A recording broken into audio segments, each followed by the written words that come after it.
بسم الله الرحمن الرحيم. عنوان هذه الحلقة: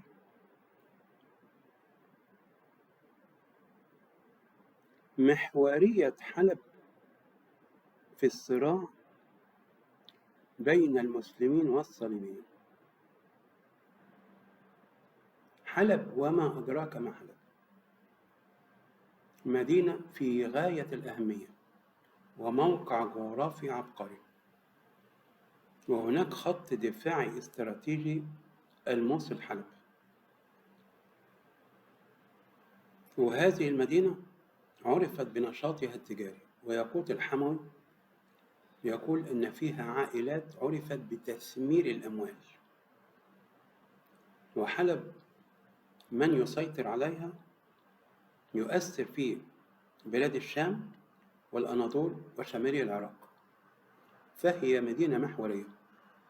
إذا قيل أن دمشق عاصمة الأمويين الخالدة، فحلب حاضرة الحمدانيين الخالدة أيضا.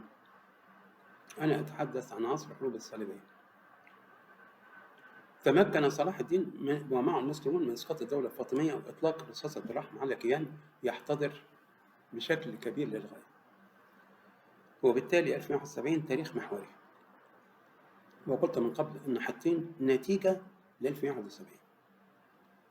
1174 ضم دمشق. هل كان يستطيع أن يواجه الصليبيين بضم دمشق فقط؟ إطلاقا. أنا أقصد إطلاقا بمعنى رفض كامل ليقيني، لا يوجد إطلاق في التاريخ. في عام 1183 ضم حلب. عندما نطالع ويليام ستايرانوس في ستورا ريروم تاريخ الأعمال، نجد أن الصليبيين يتملكهم الرعب من هذه الخطوة. لماذا؟ اكتمل الهلال الإسلامي. القاهرة، دمشق، حلب، أحاط الصليبيين. لماذا حلب؟ لعدة اعتبارات.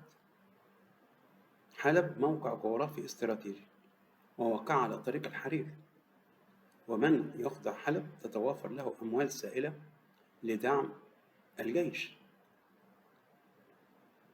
وليس بغريب أن بعد 4 سنوات فقط من إخضاع حلب كانت معركة حطين. هذه نقطة محورية. وطبعا الصليبيون الماكرون زرعوا إماراتهم بدقة وعناية شيطانية، وهذه الإمارات كانت مقابلة لمدن داخلية.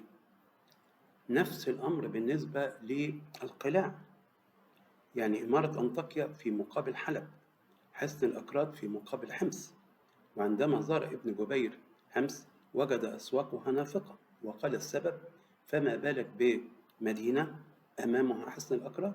الإسبيترية في أي وقت يهاجموا المدينة، فبالتالي من الذي يغامر بوضع رأس ماله في مدينة مهددة في أي لحظة من جانب عناصر الهوسبيتالز الإسبيترية؟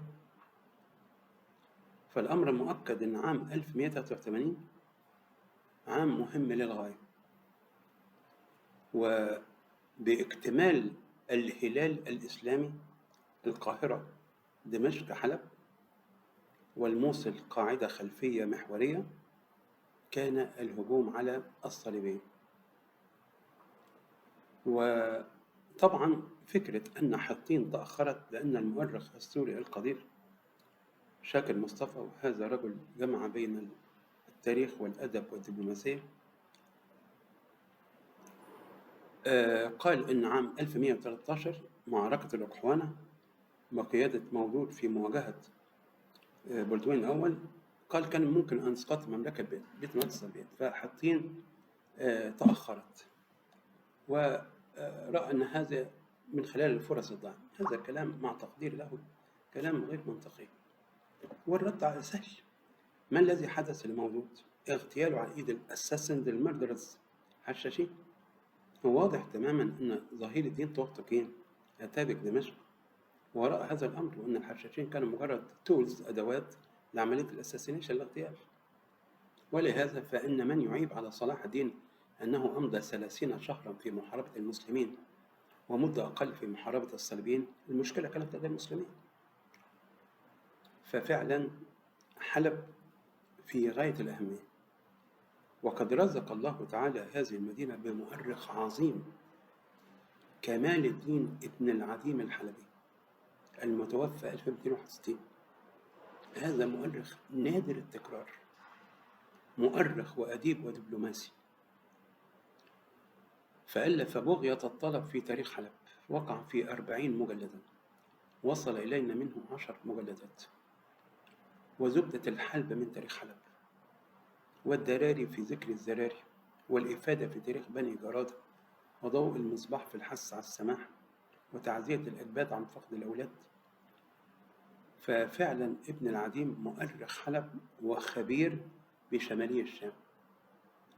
هذا يذكرني بالمستشرق الفرنسي البارز كلود كاهن صاحب لاسير دينور البتروازات سوريا الشمالية الصعوبة السلبية، الذي أصدر كتابا عام 1940 لا نزال نستعين بهذا الكتاب.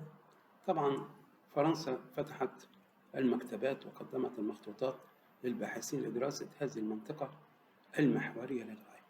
فعلا حلب وما أدراك ما حلب. شكرا جزيلا.